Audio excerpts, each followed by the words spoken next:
Good evening, ladies and gentlemen, and welcome to the TV. I am your host, Damien Fanus, and tonight's topic, youth and politics. I also like to welcome those individuals. Our guest this evening, we have a special mix of youth and talent. Opening the batting this evening, to my right, Jamal Goodman, financial advisor and regular contributor on the LPTV. Good night, good night, viewers. To his right, and for the first time as a newly ratified candidate for the constituency of St. Michael Northeast, Jamal Sandiford. Hi, happy pleasure to be here, Julie. And this familiar face here to his right, the Rowe, candidate for the city of Bridgetown. Good evening, everyone. Good evening, gentlemen. So, this evening we want to have a conversation and, and I want to actually split it into two 1 hour segments. With the first half looking at voting and youth, and the second half looking at youth participation. So, I'm on to the first question. Right, so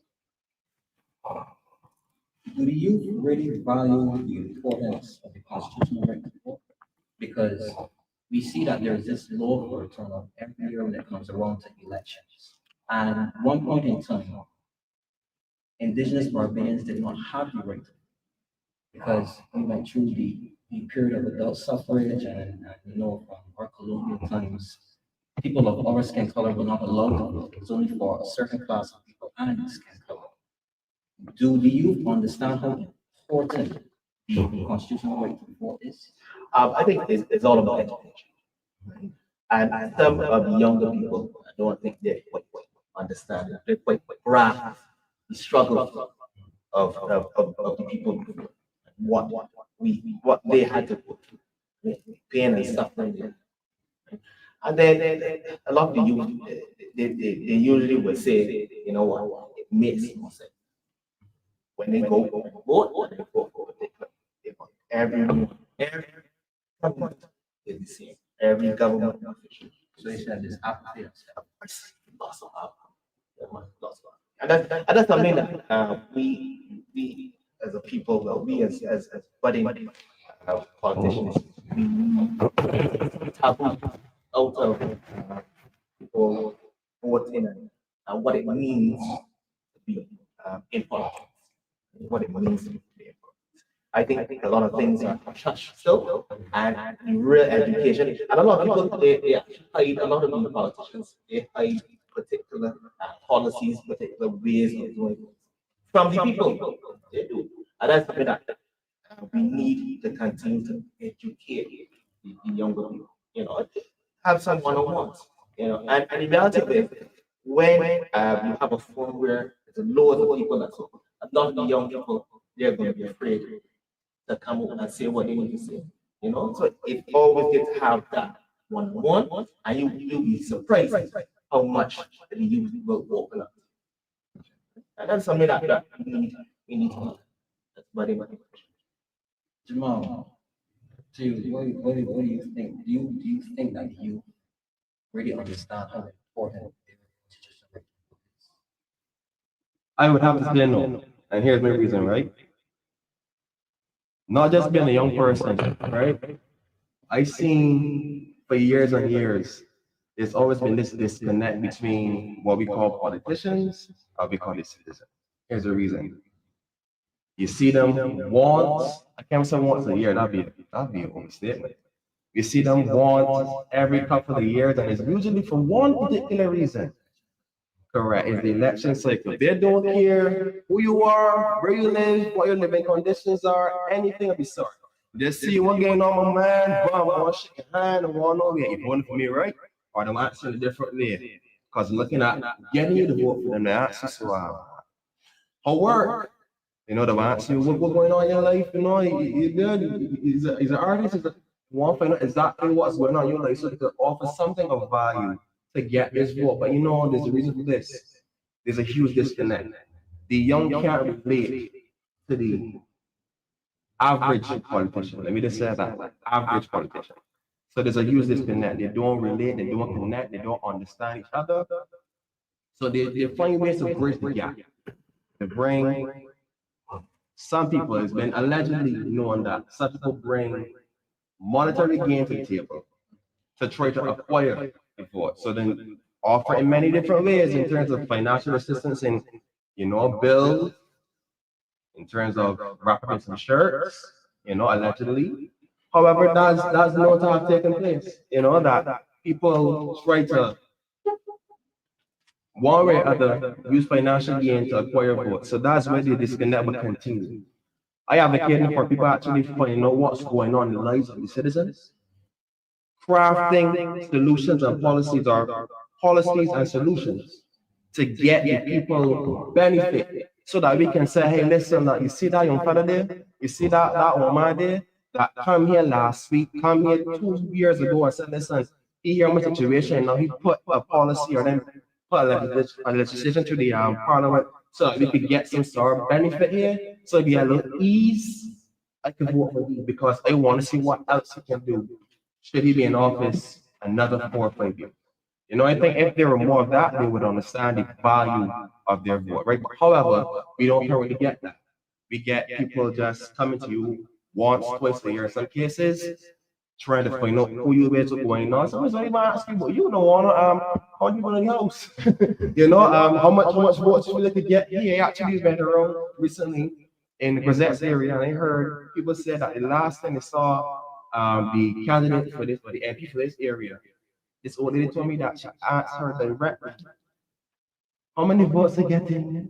And she said, no one. And since then, 30 years, haven't seen it. So this just goes to show you like there's a huge disconnect that we're having between the politician and the citizen. And I think we need to fill the gap, or as the opposition leader to say, who stands in that gap? We need to bridge the gap. Right? But I don't want to overshare. Yeah. Do you think the youth understand the value of their vote? I don't blame the youth, I blame the politicians.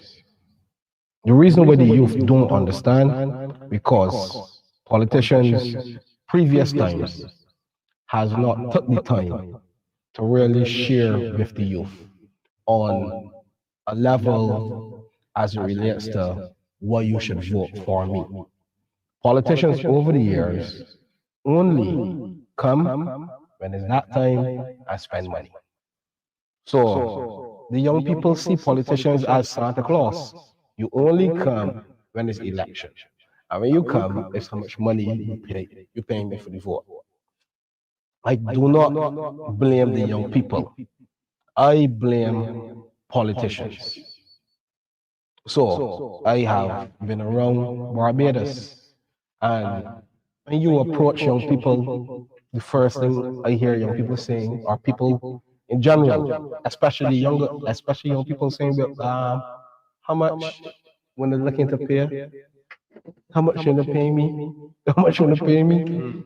I want money for my vote. So why should I blame those individuals? And we, as the leaders or politicians, have not took the time to really show young people I can create these policies and systems to better your community. Politicians get in and you don't see them. The things that they promise, you don't see it happen. So again, why should we blame the young people when they see politicians and all they want is money?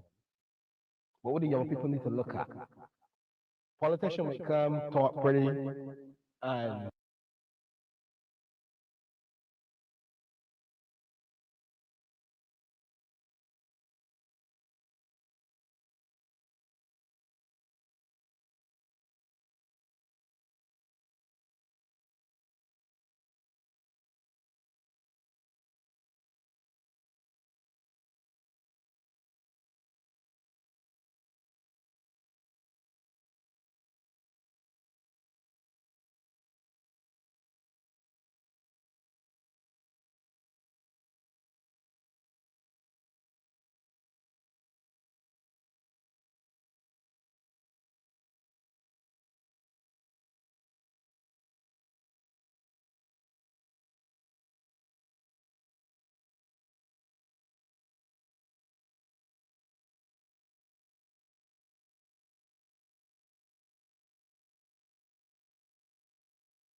it occurred to me.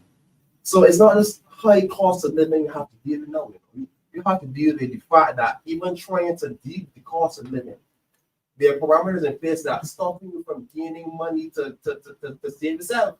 So I can't be vexed with the youth like them in the say with that feel how much you paying me, but we know how these people living. We know how low the unemployment rate is. Like there's so much we could really discuss tonight, right? But I can just have our over so we don't get to switch back. And before, sorry, this I'm very passionate. Yeah. Now I even go as far as it. I believe Barbados development. They're purposely putting this on the financial strength so they will be in a better position to hypothetically speaking, purchase votes, because it's something called desperation. You know what desperation is. Oh yeah. Bill knows what desperation is. Jamal, you know what I know what. And when you are desperate, most things. They're not again, right? They're not excuse, correct? But we know that you're vulnerable at that position. So I believe purposely pressure is being put on the people about this and the young people as well. So all people. Correct. So that they can be in a better position. Hypothetically speaking. So let's go back to what you were saying about underperforming and people who only show up when they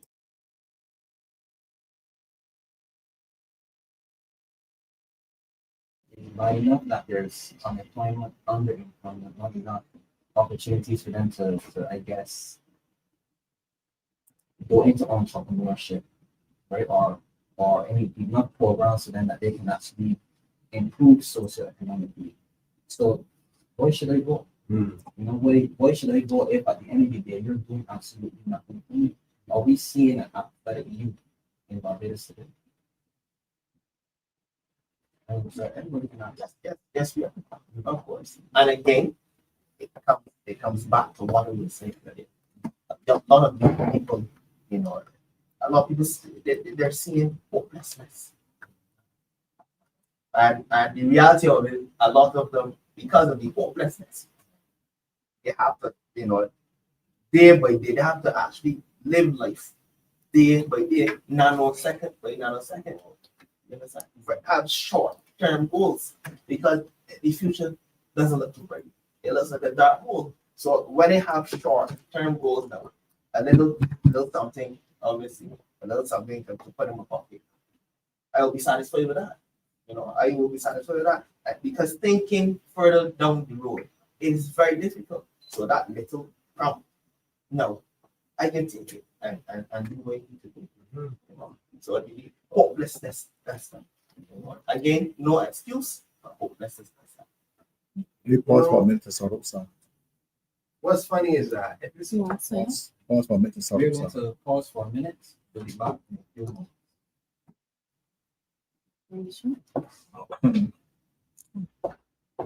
Ready to move? Sorry.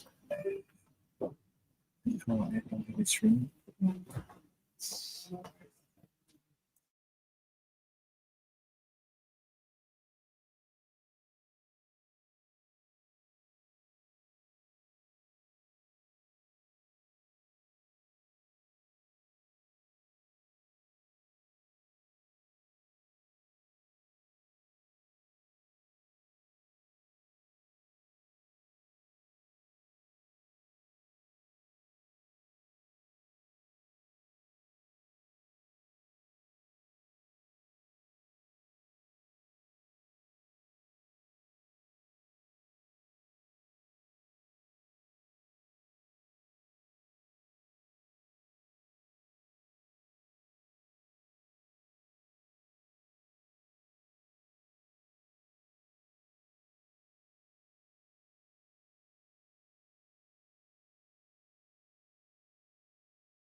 So,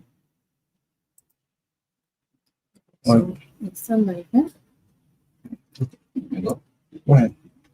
Go Yes. use that. Sorry for that breaking transmission. We are back now. Wait, gentlemen, we were talking about the activity people have. You, Jamal, you want to continue? Sure. I strongly believe that the youth are not seeing efficient policies and programs put in place to help them achieve their goals or even to live their daily lives.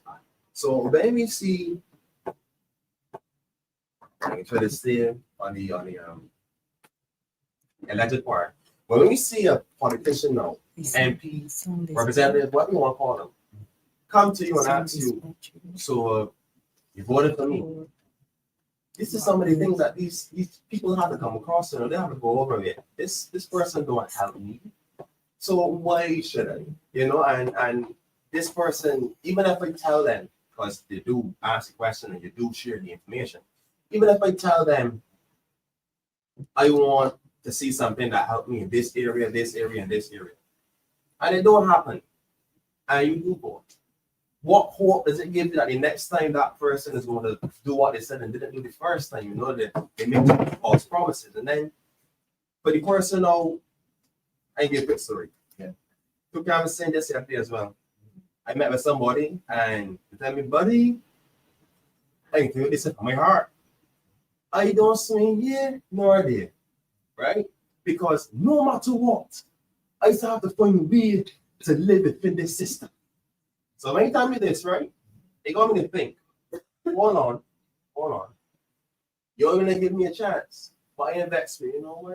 Because the last person you put the trust in, you send this situation, further might get even worse because as every year goes by, it's for the last 6-7 years, it seems like the cost of living just finds a way to rise.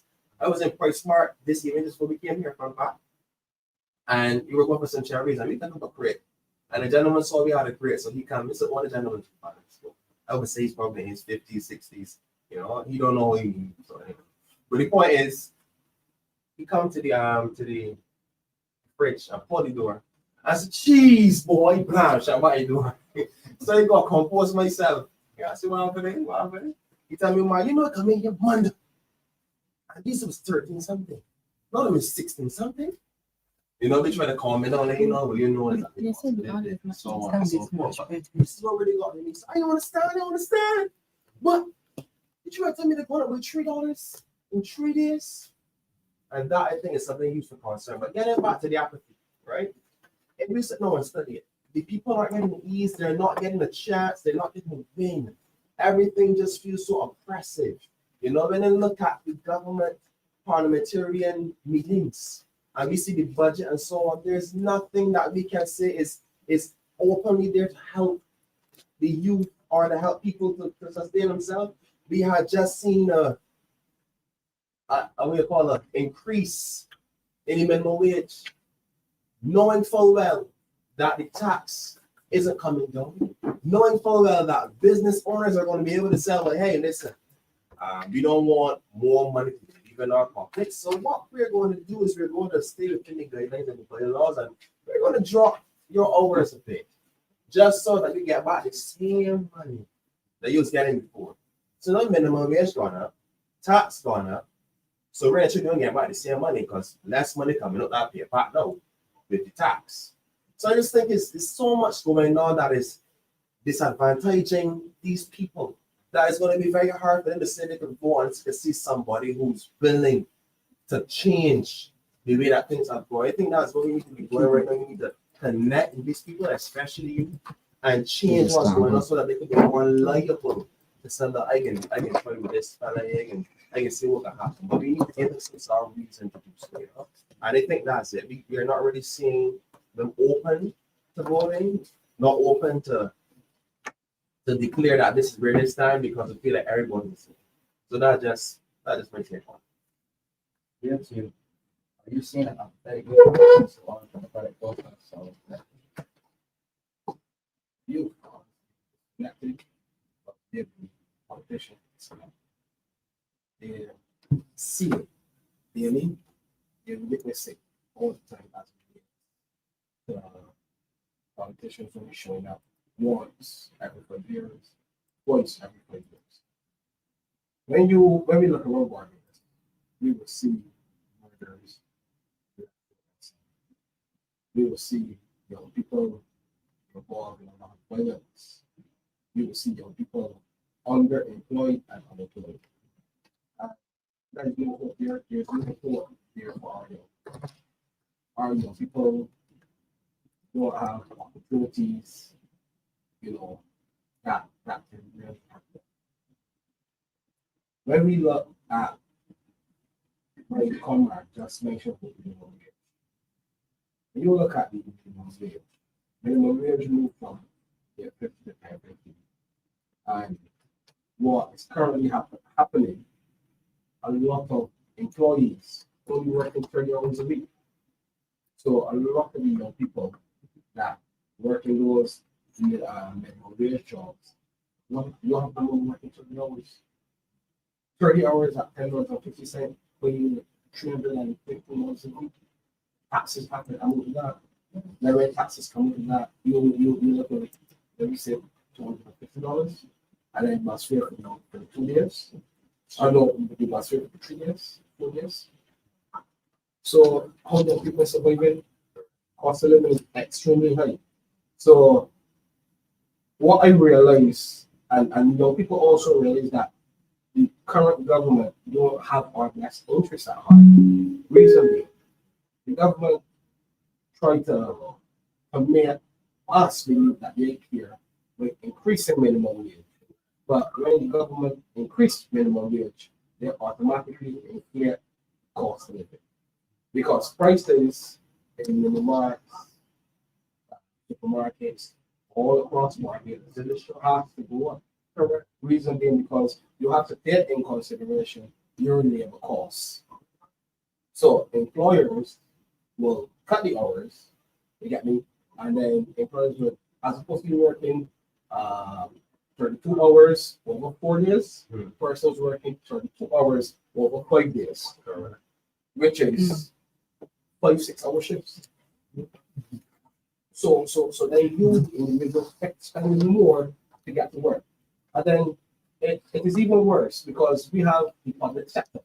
We have the sanitation workers, we have janitors, teachers, maids, we have nurses. And those persons working on a very low salary.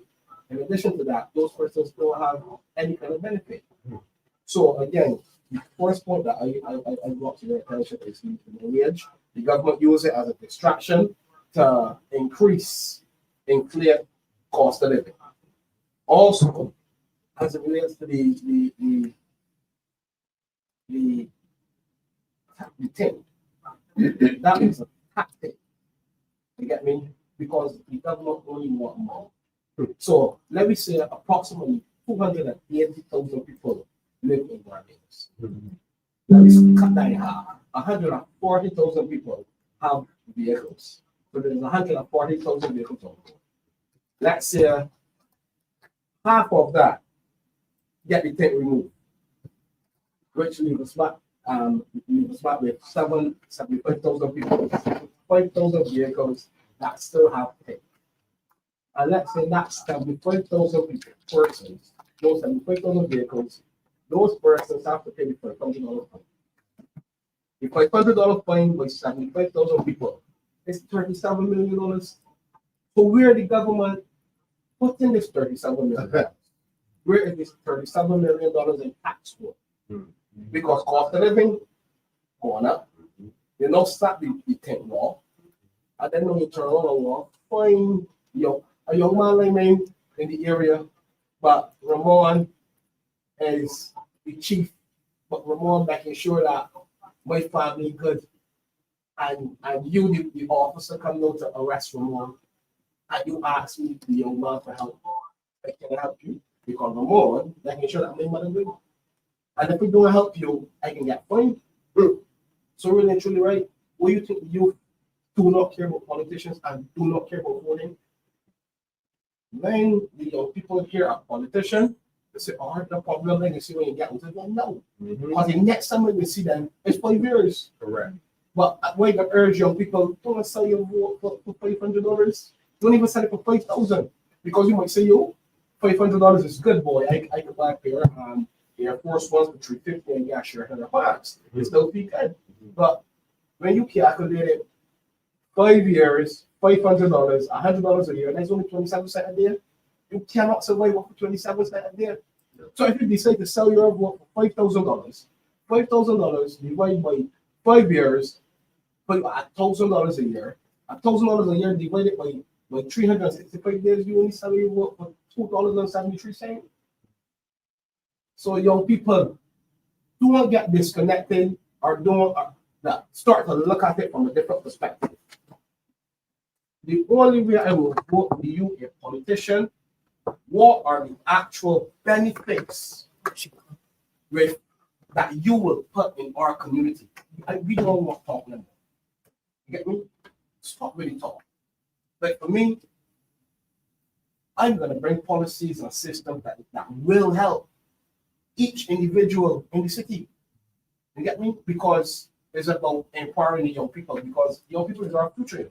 But the government want to brainwash the young people by a party and another party and another party. But do not get distracted by all of that. Like I said to you, sir, help me understand the thing law. You want to pay a $500 fine? 75,000 vehicles. The government will get approximately $37 million. Why don't the government then put that money into proper use? For instance, when they got the public servants. When the public servants retire, don't only focus on the youth, but I got a quick question. Let me sidetrack a little bit. I asked the public servants that retire if they are comfortable with their pension. No, they're not. They got people that collecting pension. I met a lady that collecting a pension for $283. I met a gentleman that collecting a pension for $680.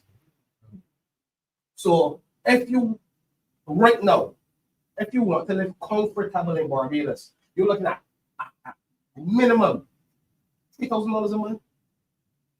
So how you can survive off of $680 a month?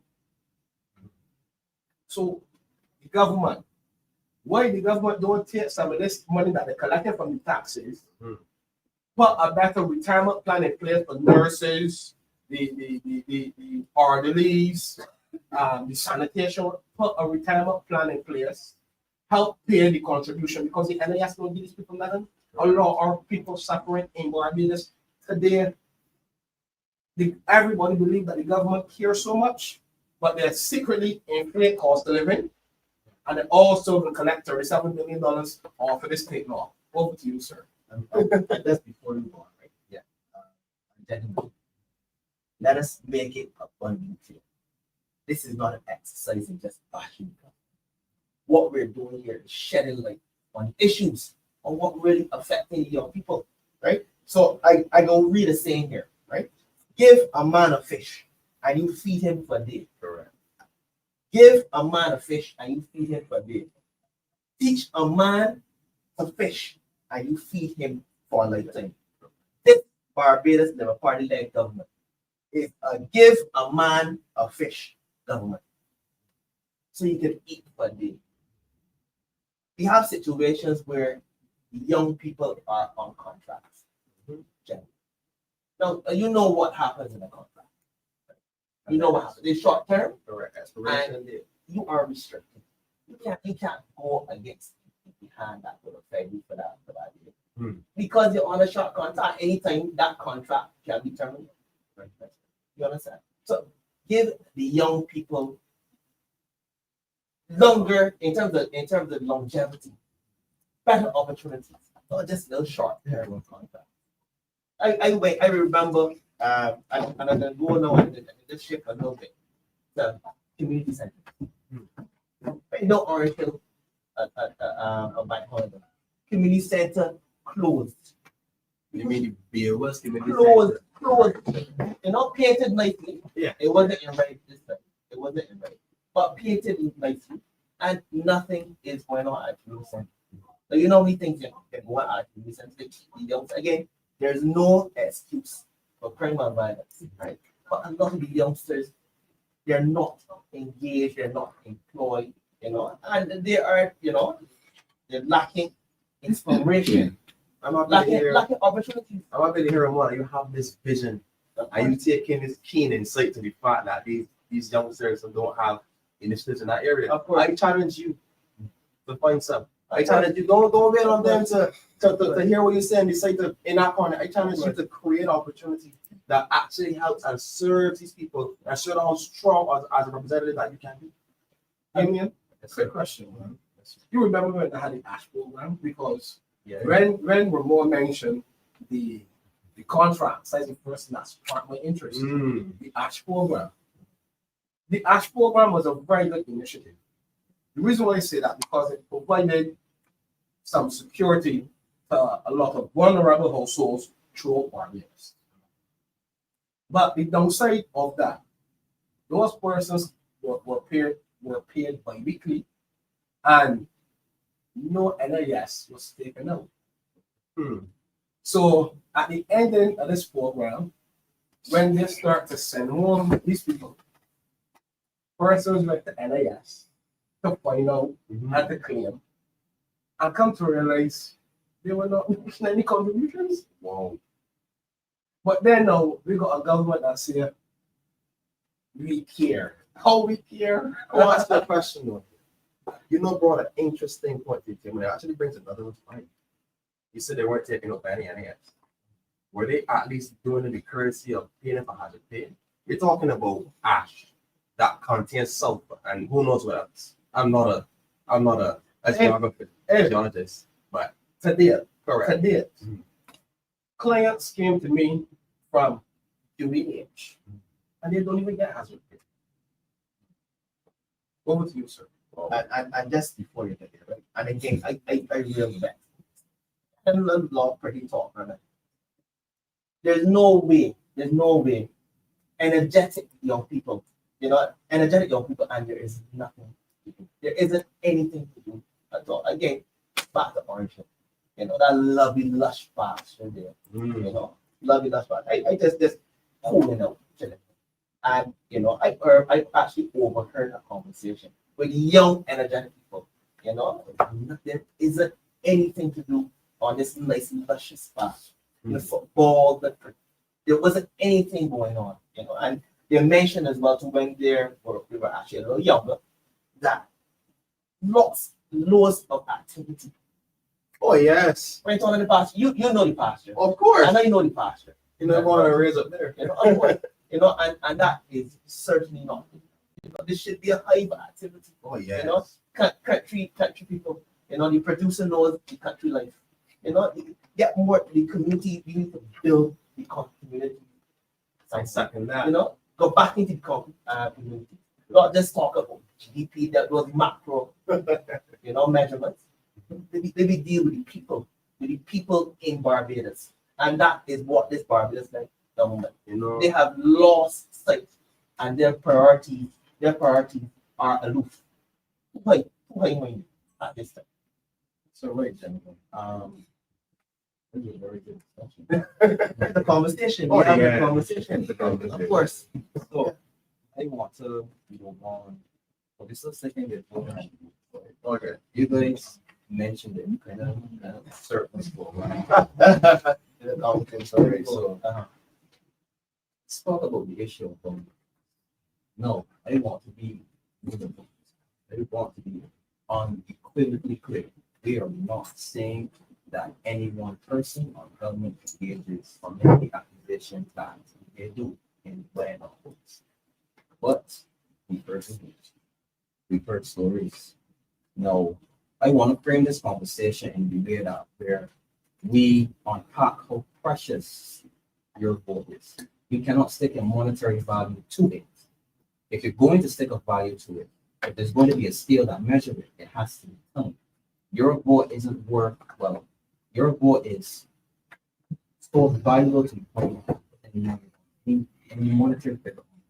It is only measured by time. And when you give that vote to someone, you're giving them 5 years, constitutionally, 5 years, which means that in the event that if, hypothetically, someone had offered you some money for your vote, you are basically investing your 5 years in a person who may not represent your best interest in your constituency. So, to the youth, and to be clear, it seems that if hypothetically someone was to engage in that behavior, the youth seem to be the target. Those individuals who are unemployed, who are on the block, who might be fresh out of school and not voting age. It seems like those individuals, that's the particular population of the country. Can we underscore how precious and valuable your vote is to the youth? No, we can. Well, I can tell you something. No. My vote as a young man, priceless. Because I know that when I don't vote, I'm actually voting for the madness that is going on in this country. Where Barbados led Labour Party. You're actually signing off on it. You are. You are. When you don't, young people, when you do not vote, you're signing on the madness and craziness that is going on in this country. The Barbados Labour Party led government, their priorities are aloof. They're about GDP, they're about, the balance must be struck. Yeah. I know you need the foreign entities and so forth, but it is Barbados first, is the people first. And I am extremely passionate about that. Is what it is about. Unfortunately, someone in Saudi Arabia, right? They're not the people who would have voted. The Barbadian people would have voted for you. So how it looks in Saudi Arabia, again, balance is needed. Your foreign relationships. And I want to say this very, very clearly. Your foreign relationships are important, but Barbadians must be first. Barbadian people must be first. The have-nots must be first. They're the most vulnerable, And the have-nots, I don't believe that they're too worried or they care about GDP. Because at any day, their cupboards are bare. They covers beer. And I go on to say this. In my lifetime, this is the most I've ever seen young people in Carlton and so on begging, asking for understanding when they should be getting standard nice hot standard cup food. Wow. Not only that, you would realize that a lot of people they're selling water in this hot climate now. Cold water is a hot commodity. Mm-hmm. You understand? So, and I know that the little thing they're going into entrepreneurship, which is good, but some of these are 12 years old, some of these are very young people, they're child labor, but they are forced to do so. So this is the most in my lifetime that I have ever seen that. That is an indicator. That is telling the Barbadian people that should tell us something. Young people, the employment now is selling some waters. But again, I have no issue with it. The hustle is the hustle. Correct. But they're young, and it just goes to show the times that we're in. Right? Now, what's crazy about what we just said there? You just said that you saw 12-year-olds selling water. Young. I was in the area of my constituency up to yesterday. They keep for reasons of other people out there would not sell here. But if you come along certain main road, you're going to come across a youngster. I'm not going to call his name later. I had a very strong conversation with him. 10 years old. 10 years old and selling water. Everybody not give him a sale. And I asked him critically, could you tell me why you're doing this, buddy? He tell me that. My mommy, we having trouble. I don't want to use every detail he gave, right? But in a sense, they're having problems with getting back to school. You understand? It's not just about bags. It's not just about textbooks and all that, but it's about being able to fund that child through school. So it gets so bad that she decided she had to go and put some money aside and buy a brand new pool, a small door. So that she's thinking in terms of project. And the water's in there. And he on the road selling. At 10, At 10, I know you said 12, but he's at 10. It's on me yesterday at 10. And be honest, when I was young, right? Back 14, 15, I would walk around selling cupcakes. I would go on pick some akis and selling invocation, but that wasn't a necessity at that time. That's because you know you want a little pair of shoes, try and buy your parents and get a little, you can get an ease, but you go and put some money towards it, because you know you wasn't rich. But this is out of desperation, as you relate to earlier. It relates to what you said earlier. Like this is out of complete desperation. So this is the stage that we are at. So when you think of terms of value of gold, can we honestly expect these younger people to see past this money? Because that's where it is. We are not looking at it from a standpoint of, oh, you vote is important because back in the day, the older folks in terms of slavery, slavery is just 300 years ago, or maybe just about 300 years ago. So we can't be looking at saying, oh, my forefathers were able to, them had the right to, the authority to, the privilege to, whatever you want to choose to call it. We have to say, no, listen, if we get this money here, because we are normally net set coming. You know what I'm saying? So I'm not really necessarily vexed with them. I wanted to realize, however, right, that there is a silver lining. And the Democratic Party is that silver lining. We are representing you. Almost every legislative act that has been passed in Parliament for the past few months is oppressive. It is not to help you, it is only to oppress you. If you look into the cybercrime bill, that is where you speak your values, your how you feel. They want to put fines on that if they see something that they don't like.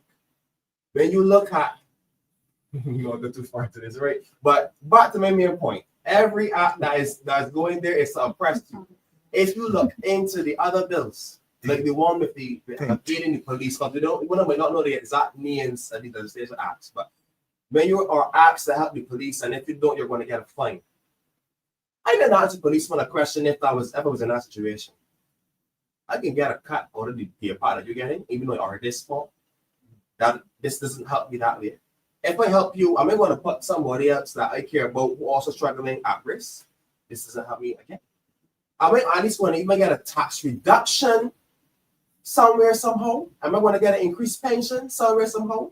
There is no solution. There's nothing involved in that helping you. You're only aiding the police who are already understaffed. Please just think for a second. These are not meant to help you. They're just launched, trying to launch. They repealed a couple of clauses in the last bill, for the wireless communication and reception. And I want you to really sit down and think about who's this for. We, the average citizen, do not have access to tapping anybody's cell phone, phone lines, computer, anything of the sort. We are not trained or have the capacity or the skill set, nor the tools to do such. Who has this equipment? Who is just going to help? Like everywhere you look around, it's always an oppression. So think about it. They've passed the cybercrime bill first. Now they bring wireless communication and deception. Can we see the framework? We are already being surveilled. We have no freedom, because if you want to speak out, fine. You're already in problems. You don't got money. And if you look at the tent too, let's be honest. The tent really for cool. We just want to be chill. Let's be honest. If you look at it, the crime rate is so high. I ain't very few drive-bys, and let me be honest, the drive-bys even got in. The cars even tinted. I'm not hearing look out for a white titty sedan that's tinted. So let's be honest. There's so much I could really say right now, right? But the fact is that they are not helping you. The government is not helping you. There's a bigger thing at play, and when the time comes, I will reveal more of that. But the government is not helping you. So just reconsider. Not voting, also not helping you. Because when you don't vote, and the people that get money in their pocket will be called short-term gratification on the day they say they go and vote, you have to live with whatever decision is called at the end of that night. At the end of the day, your vote is this powerful. You can make a change within this country. Tell your friends, listen to what Jamal Sandiford just said.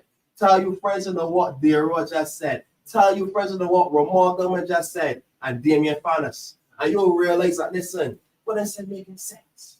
You can't buy my vote. But that's what I would say for the time being. No, I did not know you were a mathematician in the previous slide. And economists refer to the economists, yeah. People also figured there in regards to the, to what would your return investment basically would be if you had sold your gold. But I wanna put this question to you now. Let's look at the duration side, right? Not only just the what you're not getting in regards to compensation, but 5 years is a long time to put someone in government that is not going to look out for your best interests, especially if that person coerced you to give them their vote. What are your thoughts on that? Number one, I want to correct Ramon. Ramon said the Barbados Stable Party. It is the borrowing, lying party. They borrow a lot of money and they tell a lot of lies. Simple. Let us remove myself out of politics. As a 33-year-old black male living in Barbados, I have witnessed a government for 7 years did nothing but increase cost of living. Crime has increased. Underemployment is a big thing right now. And let me look at Carleton Village. I grew up in Carleton Village. And Carleton Village has nothing to do. As it relates to you as a young person, you have nothing to do. I heard the sitting MP made a lot of promises 7 years ago, and I have not seen no results. So then, when I look at it, I refuse to speak on the city because I don't want to get about it. So that's why I spoke about Carleton Village. Okay. I refuse to speak on the city. But from my observation and the things that I saw, it's disappointing. So we can come once a year, talk pretty, then we say, sponsor you for $500. You feel that the sponsor of $500. Then you're in, and then they're happening. So when you look at the young people, crime rate, the most murders we ever experienced was last year, 50 murders. Then if the government really care about our young people, the government then will put better systems in place to help our young people. So what preventative you have when or before the young persons or young people get to prison? All right. You don't have nothing in place, do have to do to get to prison. When the young people leave prison, how can you get employment? How can you get gainful employment? No one will hire a young person, admission charges, all kinds of charges. After you know that this person just left prison, murder charges. So what are you telling our young people? You have to go about and live in a life of crime. If this government had really cared, don't let the government. This government is about distraction. The government don't want to deal with the root cause of crime. The root cause anything is not because of the crime. Because 6 months pass and we can have 30 minutes. How much of them make cards? You get me? That's my point. But I understand the government strategy. The strategy is about money. This government like money. They love money. And my question will remain, everybody can get distracted. You don't want me to take off anything, don't want me, no. Then the question. My question is, what will happen to the $25 million that the government will collect from the thing? The reason why I said 25 million, approximately 280,000 people live in Barbados. Approximately 140,000 people have vehicles and 140,000 vehicles registered. And let's say only 50,000 vehicles refuse to take off the thing because they want them. 50,000 people, 50,000 vehicles on the road. Yeah, refuse to take off pay. You have a lot. So 50,000, multiply it then by $500. It will equal to $25 million. Where is that money going? I ain't care what you think now. I want to know what the money goes. How are you investing the money into insurance policies, group plans, group health, and group life? Because you got nurses working that don't have access to group health or group life. You have orderlies working that don't have access to group health or group life. And those persons, when they retire, they are not making any kind of, they're not satisfied with the retirement check. Ask of all of our senior citizens if they are satisfied. The young people will not be satisfied either. So the young people can get involved in crime. The real question is, how can we combat crime? How the guns getting,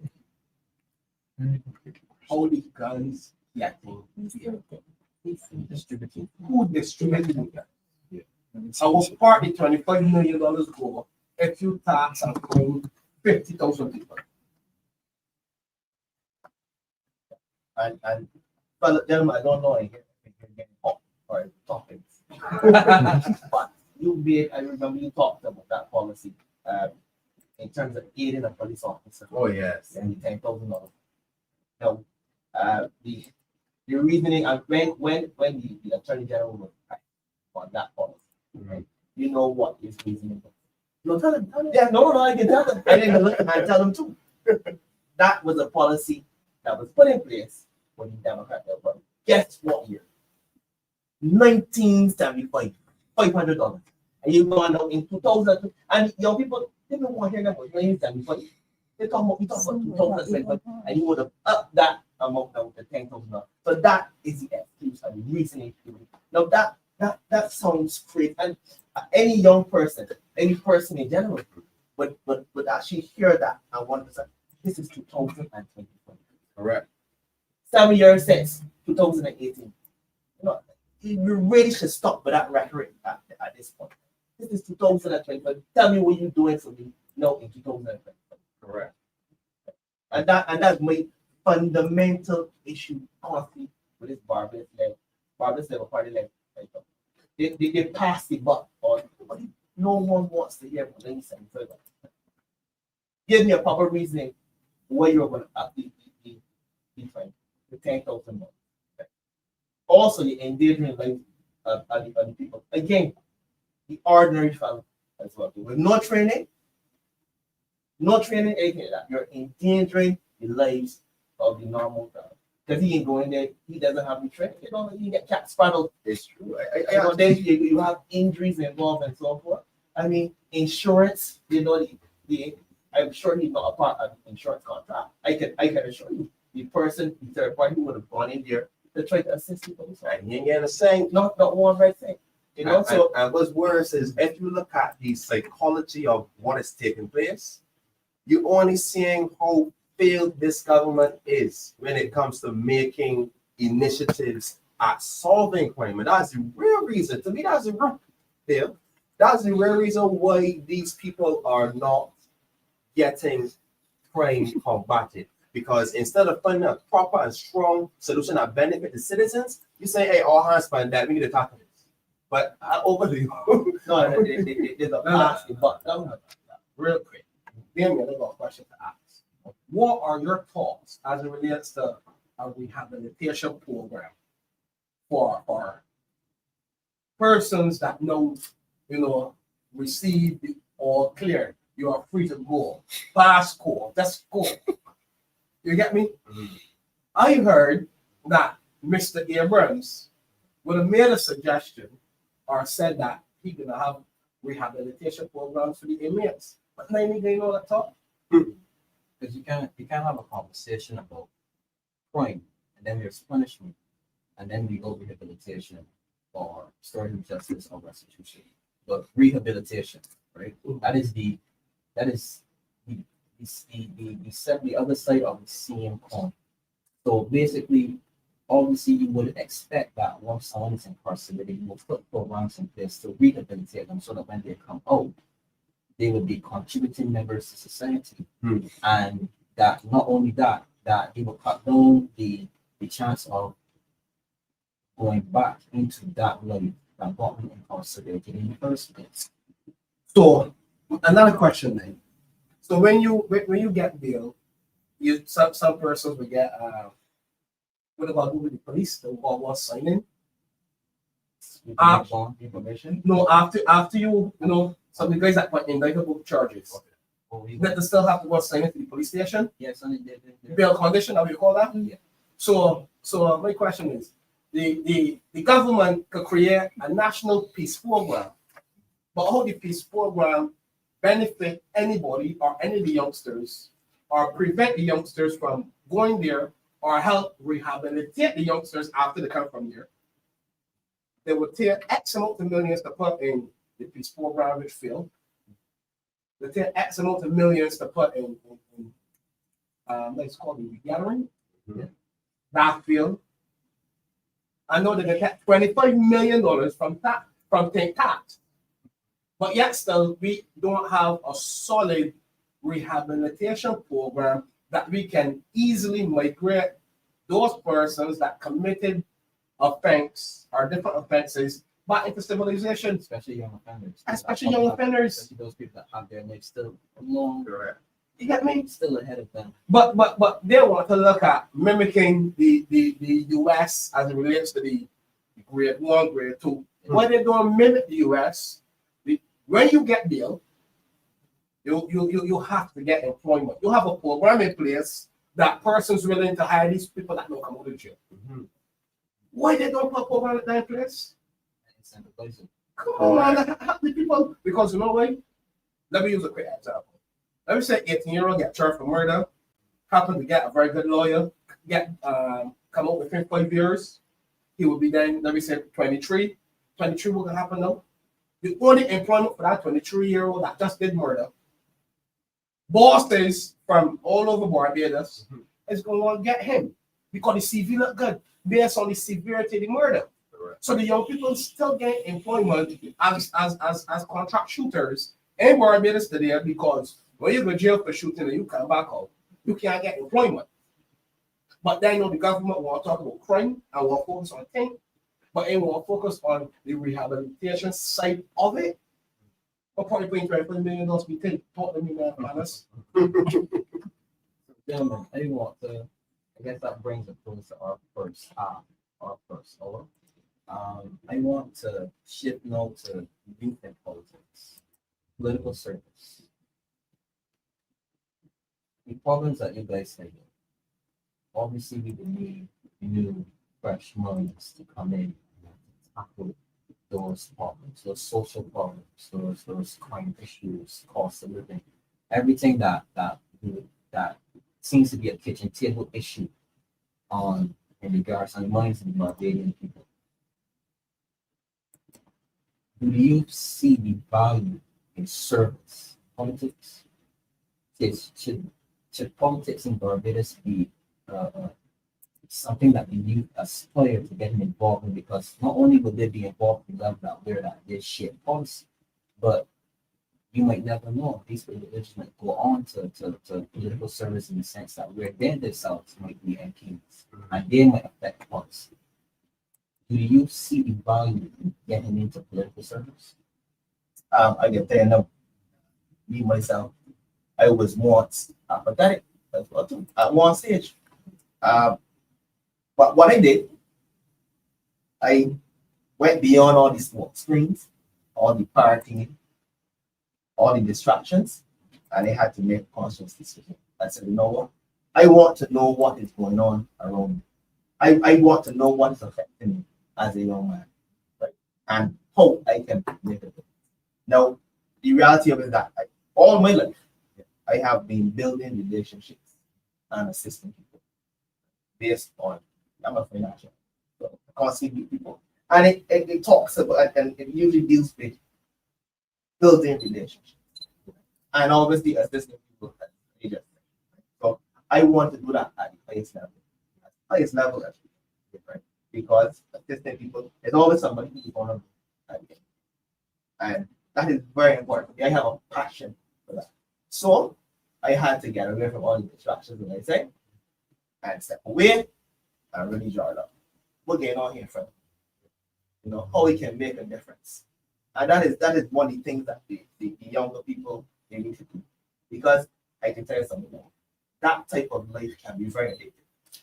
That party life, that those activities that distract you, it can be, you know, it can be very, very, very enticing and very distracting. But you know, it all comes down to taking a little step back. And the reality of it is this world and this life, it moves pretty quickly. Everything is fast. Everything is fast. So sometimes you just have to take a step back, compose yourself, and really look at what is happening in front of you, what is happening on the ground, and how you can be it. But it's going to be difficult, and it is difficult because everything's fast. To take up the phone, even the internet, everything fast. Before they had dial-up, you see here and you remember dial-up, right? Yeah. Right. So, and everything is now at the touch of a button.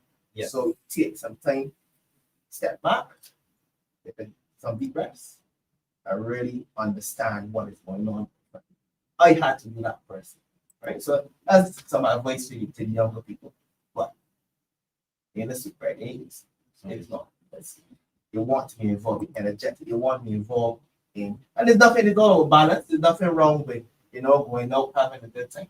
But at any day you go, you have a good time, and then you realize, geez, I'm ready to sit down and you got to eat sardines and biscuits for the whole month, for the rest of the month. You know, it really gives you a different put you in a different mental state.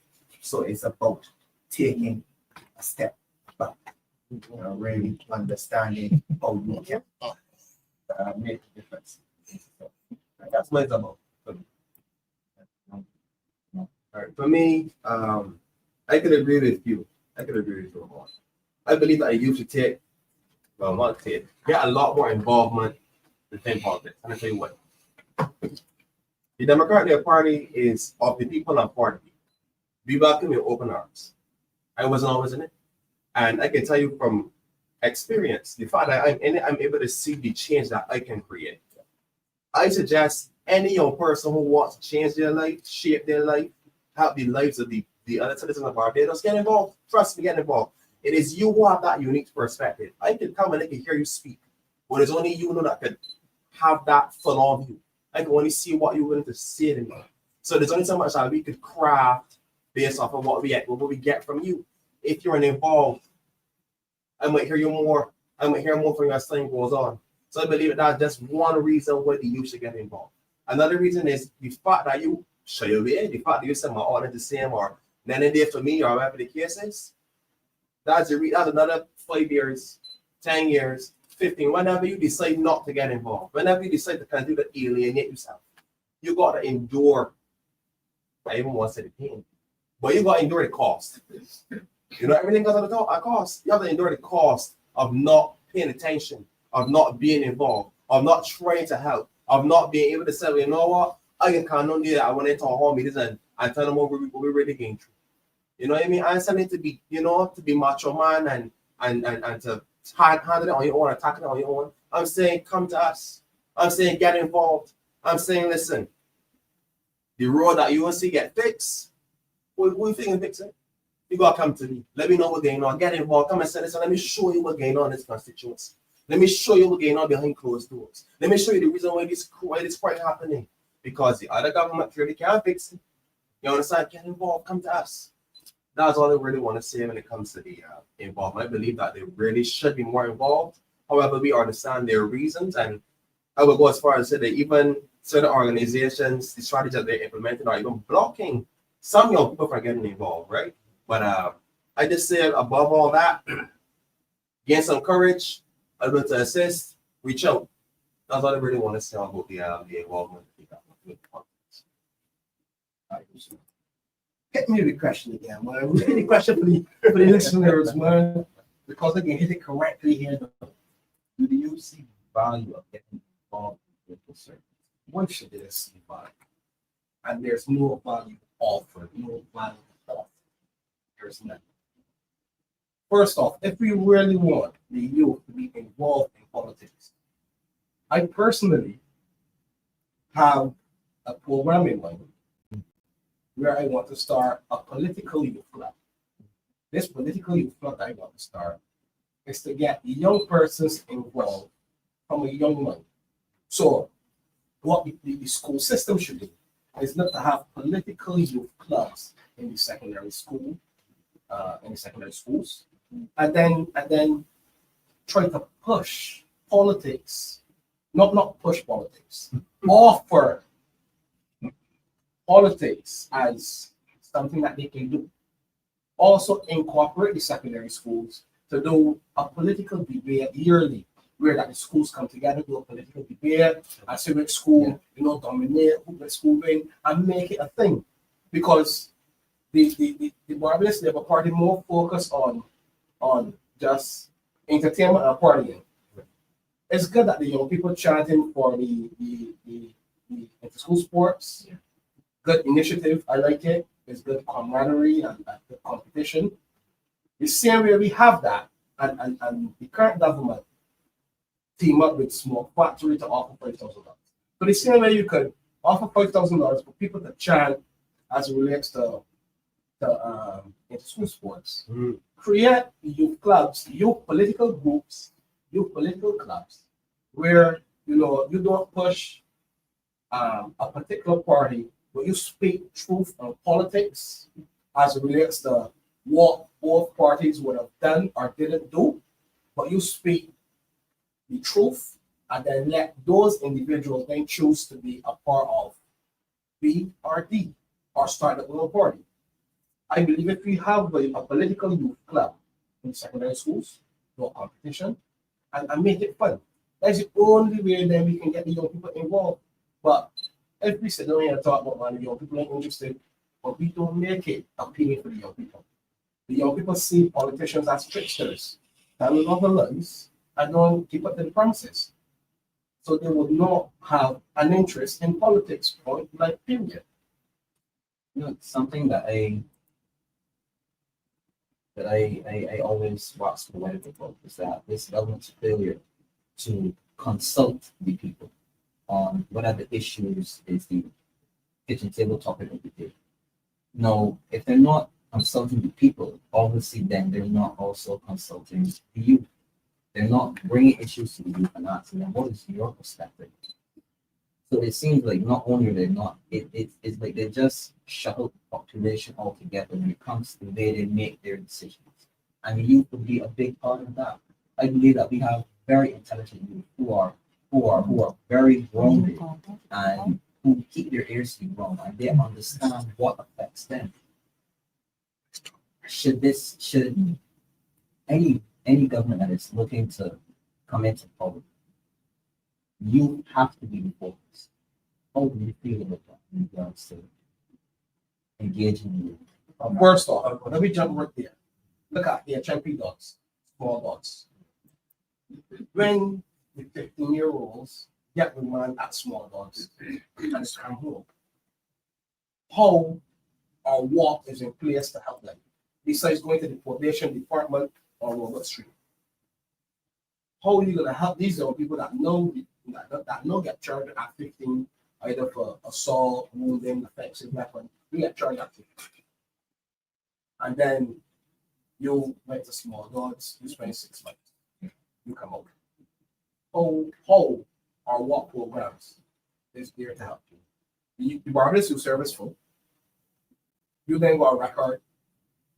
How you even get employment? Why don't these people put rehabilitation programs to start to help as small as those ones that go into small dogs and those persons that some of them start there? That's where they need to put focus and put money.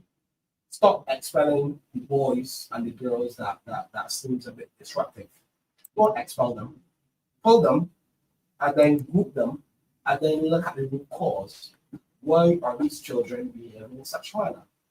Trauma attached to it, cost of living attached to it, and other circumstances attached to it. So don't just shut up young people and push them aside. I say, you know what, man, you need to go to school. You get to go to school, how you think, how would you feel? Then you can't get employment. You need 2 years experience. You need CXCs. So the government really needs to focus. But again, the government don't care about the young people because they make their decisions because it's my way or the highway. Point blank period, I don't need to consult you. And Dale, you mentioned book. Let me tell you something. Every single time I come on this book, on this podcast, I'm gonna mention the Barbados Defense Force. I'm making another call to the government to restart. You know what? Don't bother. When the Democrat Labour Party gets into government, we can restart the program bigger and better. Bigger and better because that program, you had young people playing their trade, you know, sports, doing the thing they love, and you cite financial issues, and you got regathering in every part, canvassing, spending 16 million, spending millions of dollars, and you can't restart a fantastic work. Again, this is give a man a fish government to feed for you, right? We start the program. You used to get a stipend. You remember the program, and you're a big advocate for the program as well too. I would not be here today. I would not be an attorney. I want people to understand my journey. I came from school with no CXCs. WhatsApp. I tried working. I tried going to school at the same time. Wasn't working. Program was an option. Took it. I went in there. Even though I didn't have any CXCs, they took me. They told me, you don't have to wait. You will get your CXCs and whatever courses you have. Got my first CXC. It's English, right? It's English. And I think I got that one almost in time. 3 years. Then got some others. They gave me a scholarship from the system. Then I went on to uni. Got first class honors in psychology. Then back to uni again. Then became. If the program did not give me a chance to get more education, I would not be returned. And it broke my heart when the program was canceled. But I tell people, don't worry, things have a way of coming back home. Things have a way of coming back home. Even if we do it ourselves, the program has to come back because that program saved my life. Save other lives as well, because there are other people who are educating the program and they're trying to do great things as well. So I will put my neck on the block and say that somehow the program will come back. And they say this government. Yeah, they say so. And many a times I am there, you know, pulling up, I mean, by the bar, because really and truly, that's when younger people are comfortable, you know, you're just there, like chilling, you know, and things come out, you know, things come out. And one of the things that would have come, they would have gone to their representative, you know, they would have tried to share some ideas on how to make things better, you know, and they were shut up. They were, I would say, not listened to. You know, the representative was dismissive. Because I believe that a lot of times we look at young people and think that they are not politically aware.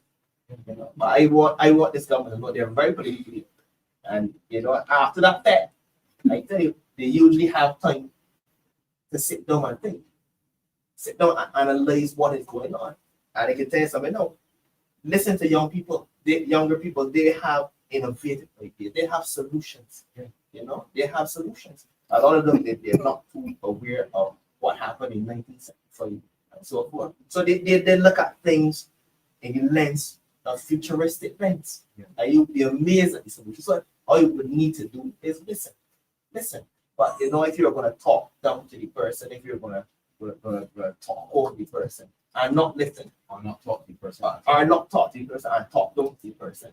Well, you got always run yourself in problems. So, their representative, they need to listen and not just shut the door and have the constituency off the shop.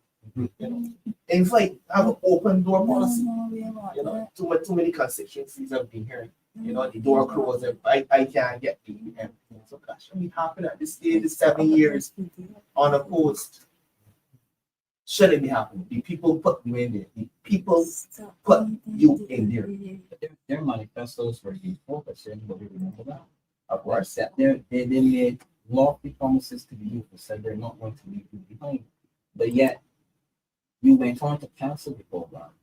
You went on to basically just put your focus on everything else except the youth. So not only did you lie to them, you basically misled them in the sense that they now have gotten to the point that where they're so apathetic. We have low youth voter turnout. The youth don't care. So why should they care when you make promises and yeah, a big gathering here and there, you know what I mean? But that's just a distraction. A big gathering doesn't put a salary in your pocket. A big gathering doesn't tell you how you are going to get a job next day. So it just seems like we are just pulling the wool over the youth. So no, we could come over here and have a good time. Don't worry about not going to work, man. We can still throw another youth gathering for you next month someplace. So come to that and have a good time, dance around and eat a food or whatever. I wonder how they can get there before having employment, but that's a whole different story. Listen to you. So my basically my thing is to you, gentlemen. Are we at a crossroads right now? It's no or never in regards to capturing back the imagination of our youth and showing them, yes, there are people here who care about you and who will invest in you. Are we at a crossroads? If something is not done now, they're going to basically just lose a generation of young people to crime or to deviant behavior. No. Yes, we can use What's that? them. You know when we can use them? Quick example. When the nurses complete studies, and speaking to nurses and speaking to persons in that profession, they told me after this morning, we had a conversation on the phone. And the person said to me, you know that our nurses, as soon as they send their CV in the world, our Barbadian nurses get snatched up really quickly. Barbados government, Barbados Party brought 200 nurses from Canada. So why we didn't give our people that option? But our nurses here have trained those that come. Our nurses are really good, so then it can cause a brain drain because our nurses don't get benefits. Our nurses got pay for health insurance and medical insurance on the moon with the small salary that they're getting. Our nurses exhausted, but our nurses, those are the superheroes of the country. Because when people are sick, everybody depends on the nurse. Polyclinics, the QEH, we depend on the healthcare system. But yet still our nurses, cannot make a living here. Not a point. The young people don't care about voting or even staying in Barbados, especially those that don't left the hospitality sector, Marine Institute, or the UE. Persons don't really care about staying and giving their services because when you leave university with the bachelor's in hospitality management, you can get a proper paying job in the hospitality sector. You know what will happen? The hospitality then will bring persons, expats from overseas, pay the expat $15,000 a month, give the expats housing, car allowance, and all of these other benefits. But our own people, a lot of our own people, do not get the same package. Restaurant managers and those persons, housekeeping managers, don't get the same benefits as the ones that we import. So again, the government building all of these hotels, but where is the stable jobs for young people? I know young people leaving Barbados to go to Cliffs and Cape Coast, Bermuda, all over the world to work in hospitality and in nursing and also in teaching. Because they realize that, you know what, there's no benefit here. The young man that comes out of jail, all they say, see, the only way to survive, I have to have two murders, I got to do 5 shootings, I got to do enough work to make my CV look good so that bosses could keep me employed. So again, we definitely have a crossroad. The young people that want growth and development for their life will leave Barbados and pursue elsewhere. Then the young Barbadians that live in the life of crime will continue in that cycle because that's the only way they get paid. So I can give you all some stats now, right? I think I show you guys here too. This is what I know that the Barbados Labour Party like government is all about. 30% of the population.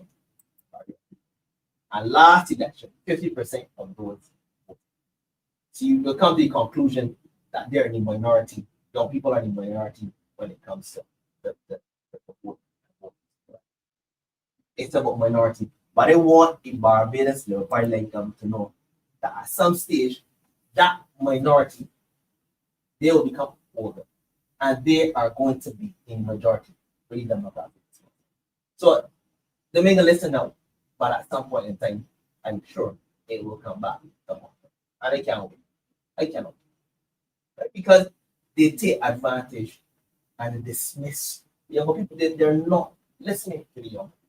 But I know things will change. We will listen to the young people. We will listen. We will listen to the people, and by extension, the young people. No doubt. Morning, Brian. We're repeating the question again. So I was asking if we're at the crossroads in regards to losing a generation because it seems like the government doesn't consult the people. If they're not consulting the people, they're not consulting the young people. Are we at a crossroads that if this continues, if this pattern continues, are we going to lose a generation to crime, even behavior? Are we going to lose them? I would say firmly yes. Here's why. Yeah. We find ourselves in a situation where somewhere out there, there's somebody, a young person going through an issue that they don't have the right channels to go through to get their solution or to get their problem solved. We're seeing an increase in crime. Don't mind how much police get employed, don't mind how much soldiers get deployed onto the civilians. Which is a whole different can of peas altogether. What I'm saying is, I firmly believe that we can lose it because if you look at it, the crime is high, and it's not just crime like rape or thieving. Yeah, that is up there too, but the murder rate is highest on the crime. The murder rate is highest, which shows us that, and it's always the youth. Notice that it's always the youth, which shows us that there's not enough programs, enough implementations to soothe, to solve, to guide, to nurture the youth. So it seems like you don't even have a hold on them anymore. If you have to view it from a different perspective, it's like we say we can lose them, but really and truly it's more like them already out of their hands, But I just firmly believe that people actually could lose them if you don't find the right ways to implement the to gain the youth attention and overall the implementation, the involvement of the youth. And that's what we say. I want to read a comment here from Jamal Watson. Good night to the youth of DLP panel. What would you say to the youth who say that we like the DLP vets and free food? Oh, shall I go first? Go on. All right. Go on. Here's what I said to the youth, right? Who like the facts and the free food. Is it going to fund your employment? Are these facts and people want to fund your employment? Do they pay medical bills? God forbid something happens to you at one of these big gatherings or one of these facts. So you chop on a bone. No, better yet, there's an incident and police enlist you to help them, and then you get injured. Well, I don't want to go down that path. I don't want to put the police on so much pressure already. Under pressure, man. They seem to be so not competent that they have to deploy the soldiers to give them some sort of back. They've been the soldiers trained to do a whole different area than they get trained here with civilian and domestic affairs. But I want to get back to the people that talking about facts and free food is enough, right? Because that's what you're saying. When you value these facts and these free food, that's what you're saying to the Barbados Party government. We don't need to employ you. Just give you an event once every month, once every 2 weeks, and you can be good. We don't need to employ you and just feed. You don't need sorry. You don't need to make sure that you got a salary. Just gonna feed you here and there if they make it, even if they make it free. Because they're more sure some of these men to go up pay to get in. And more importantly, if you don't pay to get in, I don't think food always free. Everything has a cost, somewhere, somehow. So that's just what I would say on that note. I think people need to internalize and realize that this government is not self-sustaining. Every single thing they're doing, they're outsourcing. I mean, the prime minister always said all big works must go through work from her. And more importantly, it always seems that the commoner, the low income earner just cast by the wayside or taking advantage of. And you're always outsourcing funds from outside or putting in bills or legislative acts that oppress the low income earner, because they're pretty sure everything that you do don't affect anyhow. Back to the main point. I believe strongly, whoever valuing this free food and valuing these facts, you need to look beyond this free food and look beyond these facts. When my young earlier mentioned that, when you're done, you're going to start and go home. You know, I know some people that when they've done these facts, they go and walk home. And one of us fair. You know, so and then this is helping you. So it's like a facade, a little smoke screen, something to take the edge off that is going to block you from realizing that who giving you the fact is who causing the situation. So that's all I can say. Anybody that love the facts, I'm not against you. I'm just saying, just try to look past it just a little bit. And you get to realize the real root of the situation that's going on in the economy and the country by extension. Yeah, man. Single time. I love a line. I love a line with fun. I love food. But after that, I know there's a sobering moment. There's a future. I know that after the funding follow, it's real deal and the real business you have to do. You got to deal with bills. Bills being the high cost of food. Yeah. I thought it avocado, but it's small, let's say over $7, $8.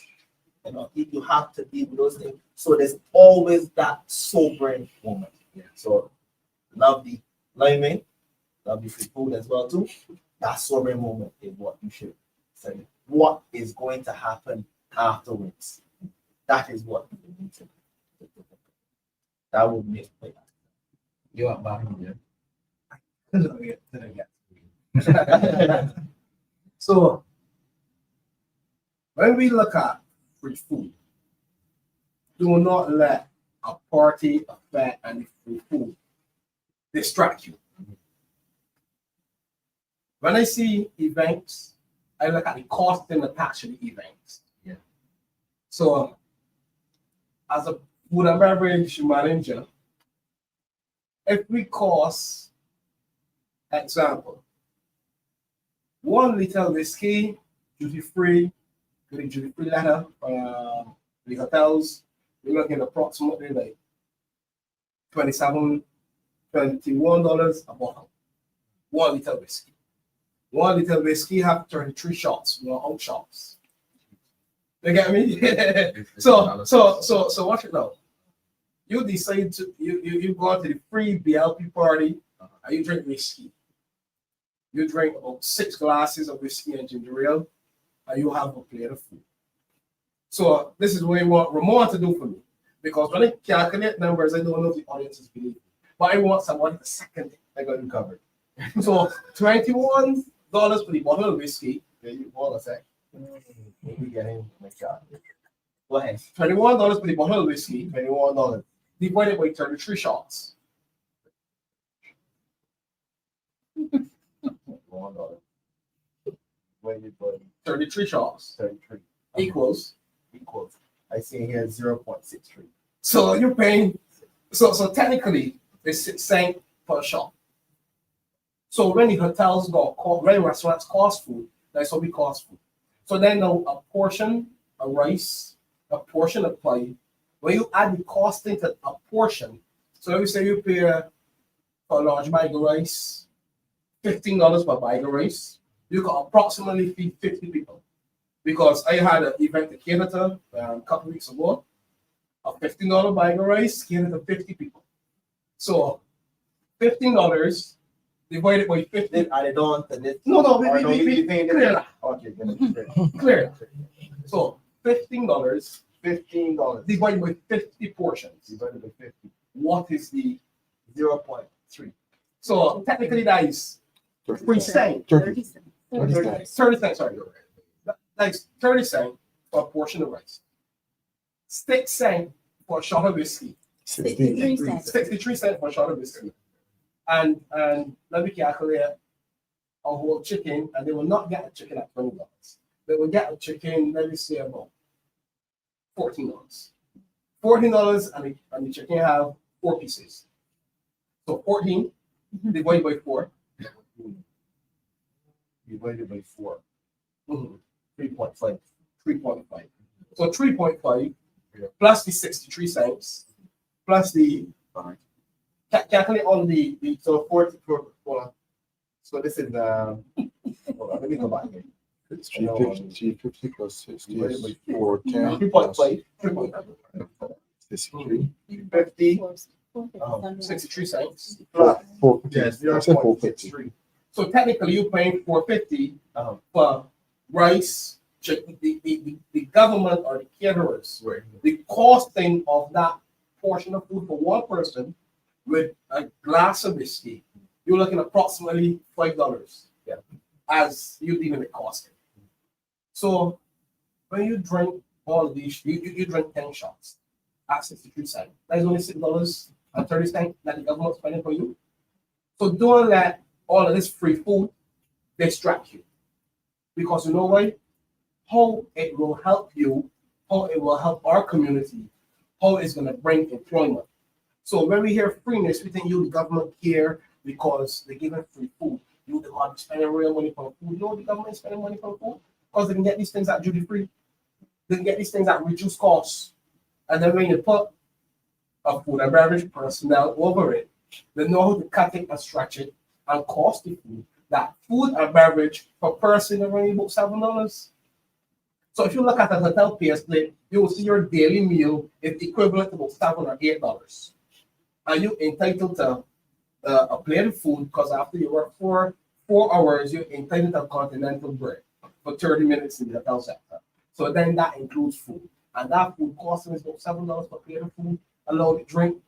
Getting in trouble with some people. No, but you got to talk the reality. So if we as young people, we gonna stop selling our votes for a $5 plate of food and a couple shots of whiskey. Because calculated it. We're gonna stop selling our votes for $500. A politician come and say, you who you $500. $500 divided by 5 years is $100 a year. Divide $100 a year by 365 days is only 27 cents. So we really want entertain free food and a $500 bill. And your daily cost, every breakdown daily cost to pay to get ready and to get there. You can spend real more money to get there because you pay a taxi to get back home. So let me make it make sense. Simple, quick math. I think where we need to be here when interacting with people, especially young people, to advise that in the future. And I didn't mention before, everything is so fast. Everything is happening so. And sometimes, there's no time to really sit up and think of the situation. And some are so, it's such a horrible or bad situation, they don't see a future. There's still no light at the end of it, especially on this Barbados development. Because again, it's all about that short-term contract. With that short-term contract, listen, you got to stay on me, you have to be loyal to me. You have to be loyal to me because the short contract, any point in time, that contract can be terminated. There's no security at the time. There's no security. There's no security. You must constantly under the bosom of that representative. You can't. Sorry, I guess a bit, but that is another reason. That's one of the reasons. Yeah. Another reason as well. And a lot of young people staying here. They're young in their careers, and I'm sure they're threatened. Their job security is threatened by somebody like A government that could only give you entertainment and food. That is the cheapest thing you could give your people. You can't give your people Not a lot. solid policies, solid solutions, and solid things to combat crime. But all you could do is put on the best fat and a bunch of free food. When you look at the entertainment budget, it might be cheap. The entertainment budget might only sound big. Look, let me exclude the outside artists.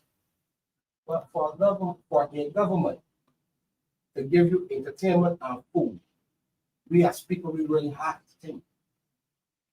That is the direction we want to go. Because break down the food, break down that to a daily cost, attribute that to a daily cost. And then you will see it don't make sense. Abandon going to the regathering. So we have a government that is investing in its people. Parties are facts. Parties and that Distraction. really basically just to keep you happy and Correct. state of euphoria rather than putting policies in place that are going to help you move up the socioeconomic ladder. Basically. Of course. And policies to keep you under their bosom, under their authority. You know what? I've not seen any longevity policies at all, right? It's to give you short contracts so you continue to be under their, well, you continue to be loyal. So they don't want to get there. So we don't hold on this food and beverage investment that doesn't cost the government anything. Basically though, but the people get the low returns in regards to the regathering. But who really makes the money in regards to the who really makes the money in regards to the regathering? Who makes it? Honestly, I would like to know who made the money. But I know the end result, the government getting some kind of gain from it. Because the government, from my observation, the government is using it as a smart way to canvas and market themselves as the party, the winning side. I am big and bold and like to borrow a lot of money too. But really and truly, let me put the cost of it. How much money is going to cost it will take you to hold a party and to have food for people? And the food in caviar or not fancy food. It's the basic food. So if you really care about the people, why not put programs, put systems in place, put things in place that can help these individuals really fish? So Jamal, how many solutions of how we can get more actively participation in politics? Off the top of your head. First thing I do anytime I do any form of problem solving, any form, is I have to meet people where they're at. That's the first thing. So I think, one thing to do is to go to the people, hear their concerns, see what they are, and then, and only then is when you start to look at how to go about fixing, mending, solving whatever problem it is. Because I think the most important thing is to make sure that you create a solution that actually does what it's supposed to. I find that with this Barbados, the party government, they do what we have, we like to call a touch on a go initiative, like the touch on and we just to say we did it, then do it. Oh yeah, we did it. That's why you see how many people did it help. Can we see this on paper? Can we get some testimonials? I think that's what we need to do. The first thing we think about is to go and find out exactly what the number one issue is. Say employment. Is youth having a hard time getting employment? Why is that? I mean, they already have so many programs in place to get employment, and so to cultivate employment, in terms of the Polytechnic, the Barbados Education Training Board, the Purple Green, the list goes on, right? However, is that going to help you attain actual job when you're done? Is that going to be enough when you walk inside this interview to just say, okay, this is my peer plan, and can I get that? Because that's not necessarily the actual solution now. Because when you get to there, you can hear that they have a problem with you. No, not that you had a problem, but they have a problem with you. No, because you want to say you're competent, experienced in some way, in some form. And all you have written up is what we call a theoretical qualification. So I think the first thing to do is me to go up to the youth, find out that what I just said is actually a fact. Then take it to the businesses.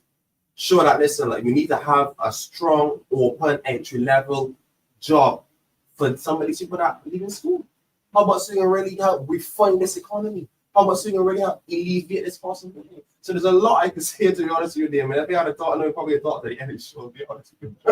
Because I've been hearing you when they come on, like, they share their views. They have a big issue with coming out of school, and you have the qualifications, but you don't have the experience. Jobs asking for the experience, but they ask, how are we going to get the experience if you don't give us the experience? Maybe we need to look into, as you said, the same entry-level programs that not only gives them that experience, but trains them so that they can probably move on to maybe higher paying jobs, or even if they tried it and said, "Wait, no, I want to think, maybe I'll step into one." But the whole point is really is that things like, as I said before, they're not consulting beyond. Oh, yes. That's why we're using them. They share their views on Facebook, social media, and they complain. There was another guy that I saw who he genuinely wanted a business, but the paperwork and the red tape was so cumbersome to then only get the money. He was waiting for about, I think it was about 2 months, 2 months to hear if he can get this money, to only get the money. So this is what the young people are facing. Correct. So then something has to be done. But gentlemen, how about organizations having a mandated quota? Key organizations, you must have a certain percentage of your staff between the ages, I would say, 20 and 30. In that young age, a mandated quota. That is something that we will look into, no doubt about it. That is something that we, the Democratic Liberal Party, will look into. Definitely. It is something that we need to know. Because I think we need to know, we need to bridge the gap between that transition from, say, I guess, secondary or tertiary level, into employment. How do we bridge that gap so that what you learn is meaningful and it gets you employed, or what you want to do, right, is right there ahead of you, but you have the assistance, like being able to secure your room, or being able to secure the training that you need to move on to the next level, so that you can at least make a decent living. Because we're at an inflection point, I believe. We're at a point where the youth are saying, don't come and tell me about this. I don't want to hear that insult politics. Correct. I want to hear what you can do for me. Correct. And then we have to get them to look past if someone comes to coerce their vote. So, well, you do this, you vote. You got to get them to look past that and look down the road. Because, come on, if you're in a situation where $500 will help you for the week or 2 weeks, you can take it. Oh, yes, especially if they're desperate, especially if they're in the press, especially if the cost of living crippling their pocket. Of course, we'll take it. So you take it. So now we have to address, like you said, meet them where they are. Yes. And where they are right now, there is this disconnect between the transition from where they come out of school, whether it be secondary, tertiary, to getting into the employment. And the reality of it, and I would say this, it's a huge transition between school and a working environment. Oh, it is huge. Extremely astronomically so. How about putting something in place where there's some level of mentorship? Yeah. A mentorship program, big brother program, whatever you would want to call it. Right? That you mentor people coming from out of school into the world of work, because a lot of younger people, I'm telling you, they're lost when they get into the work. It's a big culture shock. Yeah. So they need people with the experience as well too to guide them through that process between school and work. And I actually That is want to very touch on that topic. You bring a very strong topic to the table, right? You know that if you think about it, there's a real disconnect between school and work, because school is 100% theory in more subjects. You understand? You learn a bit just to have a bit of an understanding in terms of practicality. Yeah. But if you look at it, the information you get from school, I'll tell you a little secret. When I left Portland Park in 2016, I met other people work. I met to almost everyone time you could think about when you left schools, right? Just handing out CVs, 7 CVs, and 7 CXCs, right? And only few of them had the honesty enough to tell you, listen, we want experience, and CXC don't stay experienced. CXC states that you went to school and you were attentive and you learned the information to get these qualifications. But one, you can't pay for these. Just be honest. And two, right? This doesn't mean that you can come into our workforce and work. It doesn't mean you have the training or the skills or even the understanding of the workforce. So watch what happens when you go to Barbados Education Training Board, right? You go, you get a qualification that allows you to work, right? And then you're going to see my qualifications where I said it before, right? You get qualification, you go back in Line Grove and you go to every, because they went to learn culinary arts, right? So they got the qualification in high level. And you went to every single restaurant in the area. And one of them had the honesty to come and tell me again, listen, buddy, right now we can't pay you. You know, he's a valedictorian, you got world skate representative titles and all kind of things. We can't pay you. You know, and drop my CV in the garbage. You know, so what I think we need to do is not just take a look at the mentorship program, but I think that we should put initiative in place where we meet some of these business heads and let them understand that they also have a part to play in terms of this cost of living and this economy itself. Because really and truly, you can't put all the pressure upon the children, you can't put all the pressure upon the youth and say that one needs to do better. But what happens in my case, we do better.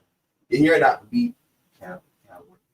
So I think that what you're saying there is a nice initiative. And I think we should implement the business owners as well to come in and also share the perspective. But we also want to meet them where they're at too. And then we create a middle ground that benefits every person involved.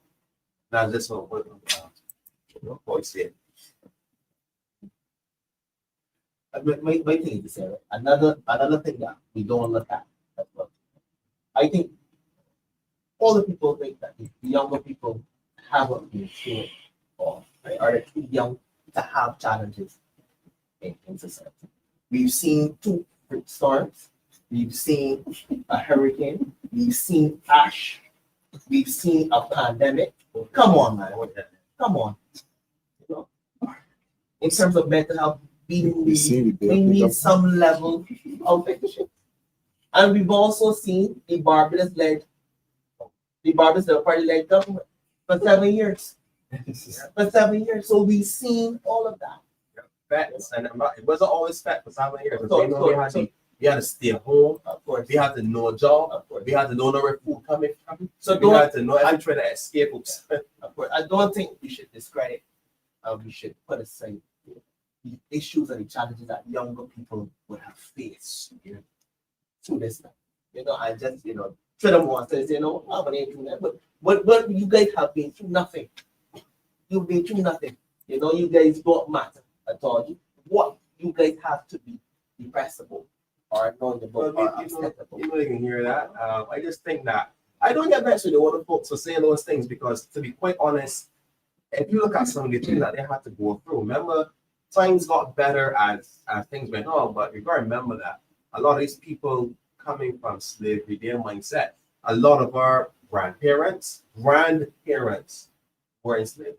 So what happens is now are these stages of getting out of slavery. So what happens now is remember that is what they're comparing us to. Yeah, we see freak storms, but they're saying that we coming from smelling hell back then.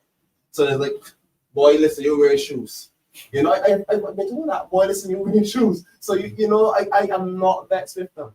However, we still have to acknowledge that what we're going through, we shouldn't have to. If the people that are powers that be use their brains and realize that there are solutions and not just touch and go, initiatives. Like, for example, the Wireless Communication Intersection Bill. If they wasn't so touch and go, they wouldn't have to be appealed to some of those clauses, right? But that's beside the point. Yes, the people do have issues with what's going on. No matter how small, young people actually depressed. They know, I can't call her crying anymore because She's recently been deceased. Who killed herself in where we call Pelican Village now. You know, she had a stall and she had her soaps. She was selling soaps and so on, and she had them in a lot of different areas. And everybody thought, including me, by the time I her from the market, I thought she was good. But we don't know how far someone is from putting our rope on. So things are all the time. Correct. You know, and all the time. And I don't discredit, but again, you know, we have spelled health in these 7 years. Correct. Somebody told me that the problems that a 25-year-old used to face back in the day are 18 and 19-year-old are facing those problems today. Of course. That's what they did. Yes, because you know you had the luxury of probably relying on your parents. But now that society's changed a lot, when you're actually getting out there a lot younger, getting out into the world of work, getting into the world a lot younger. So those problems that you would thought that the average person faced 10, 15, 20 years ago as a 25-year-old, Oh yeah. these youth are facing now at 18 and 19. I mean, think about it. When the cost of living gets so high, you got people quarreling about the prices of cherries. Let's be honest, we've been quarreling about the price of bills, and we dealing with a government that will impose lower minimum wage increases, but they're gonna still turn around and give you higher taxes. I want to ask you a question about this. You look into the Barbados Generation and Resilience Fund. You looked into it. Well, what I'll tell you is, when I do my canvassing, I get bombarded with a lot of questions. You know, they see you as a person with all the solutions, and they do have solutions, right? But I was pondered when more than one constituent asked me about this particular fund. I did my research.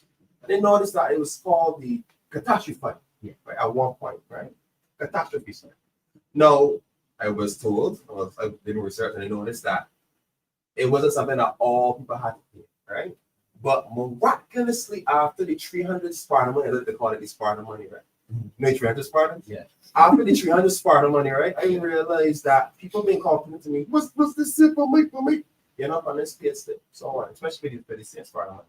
Yeah. And it would seem as though the government realized that they needed to do a lot of in-house cleanup, find out who is eligible for NAS, who is eligible to pay it, yada yada yada, who's self-employed, who's you know, and they got that information. To get that information, they would offer you a sum of $300, and then they turn around and double the catastrophe fund, label it something else, and force it upon every other person who they got that information.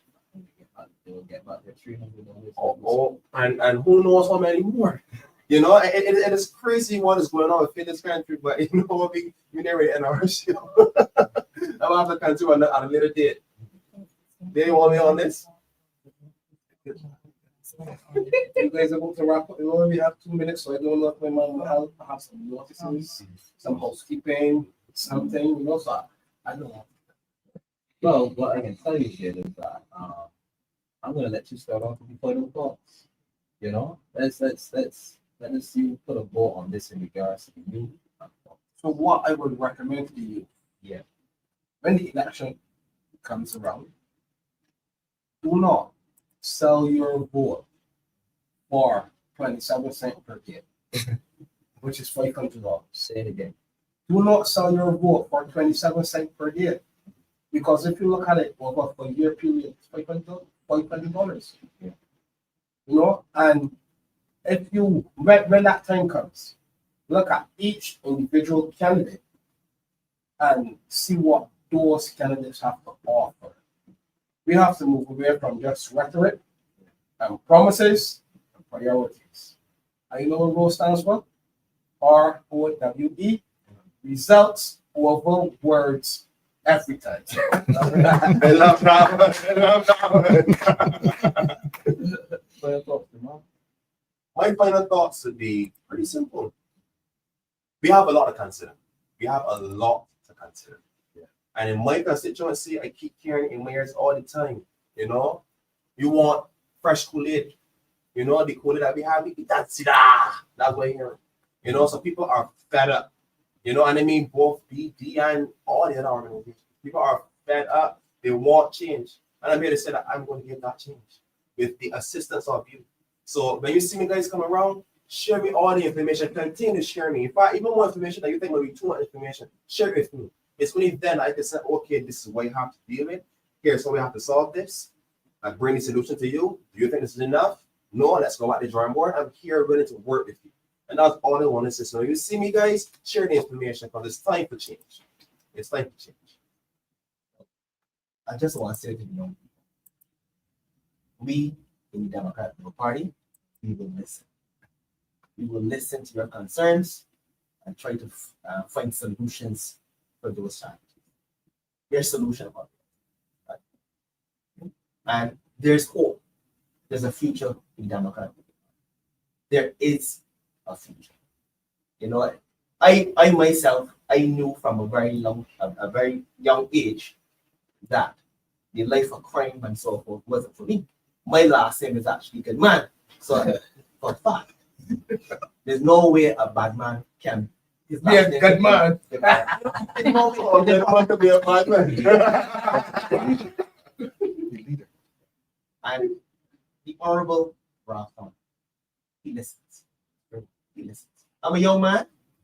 I can pick up my phone anytime.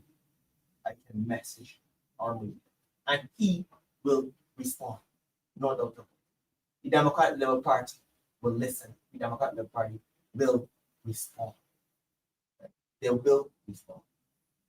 So that is my view. So I'm gonna try and say that the picture, right? I want to say to the young people, get involved. You can start no better place than yours. There is a place. There's young Democrats. You can come and join. You can give your views. You can get involved in the process of learning the systems of government and service towards the people. And I want to tap on to what Ramon was saying. The Honorable Leader saw promise all of the men here on this panel. Saw something and said, "There's a place for you. You need young voices. You need to get your perspective on every national issue that is affecting everyone. There is a place for you. George Street, come join us. We will welcome you with open arms." With that said, the LP family from diaspora, good night. Thank you for joining.